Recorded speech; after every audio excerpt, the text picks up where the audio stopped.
Kadang kita merasa sudah cukup rohani, rajin ke gereja, ikut pelayanan, bahkan baca Alkitab. Tapi tanpa sadar, ada kebiasaan-kebiasaan kecil yang pelan-pelan bikin iman kita layu. Hari ini kita bahas 7 kebiasaan yang harus dihindari oleh setiap orang Kristen supaya iman kita tetap sehat dan bertumbuh. 1. Menunda doa. Pikirnya, nanti aja deh, kalau udah tenang baru doa. Padahal doa itu napas rohani.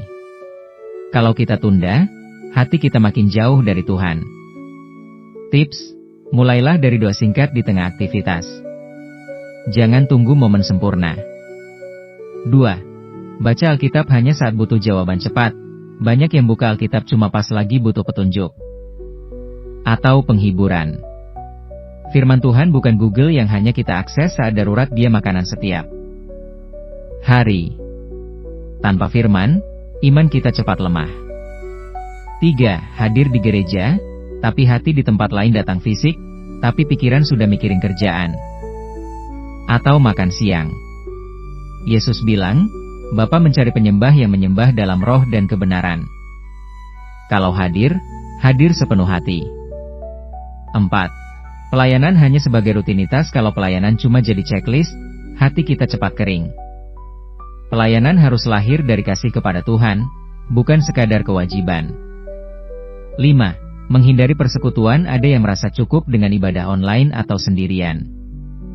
Padahal Ibrani 10 ayat 25 bilang jangan tinggalkan pertemuan bersama.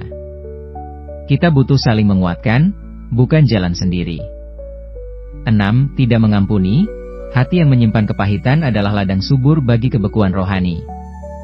Yesus mengampuni kita, jadi kita pun dipanggil untuk mengampuni. 7. Merasa sudah cukup rohani. Paling berbahaya, merasa tidak perlu lagi bertumbuh. Iman bukan gelar, tapi perjalanan seumur hidup. Setiap hari Tuhan masih mau membentuk kita. Kesimpulan, iman yang sehat bukan datang dari kebiasaan yang besar dan dramatis, tapi dari kesetiaan dalam hal kecil. Mari periksa hati kita hari ini, apakah ada dari 7 kebiasaan ini yang diam-diam sedang kita pelihara? Kalau ada, lepaskan, dan biarkan Tuhan segarkan kembali iman kita. Kalau video ini memberkati kamu, klik like supaya lebih banyak orang bisa diberkati juga. Share ke teman atau keluarga yang kamu kasihi, biar mereka juga diingatkan. Dan kalau kamu baru di sini, subscribe sekarang karena di Iman Tanpa Batas, imanmu bukan cuma dipelihara, tapi juga ditumbuhkan. Tulis di komentar, kebiasaan mana yang paling ingin kamu hentikan mulai hari ini? Yuk kita saling menguatkan.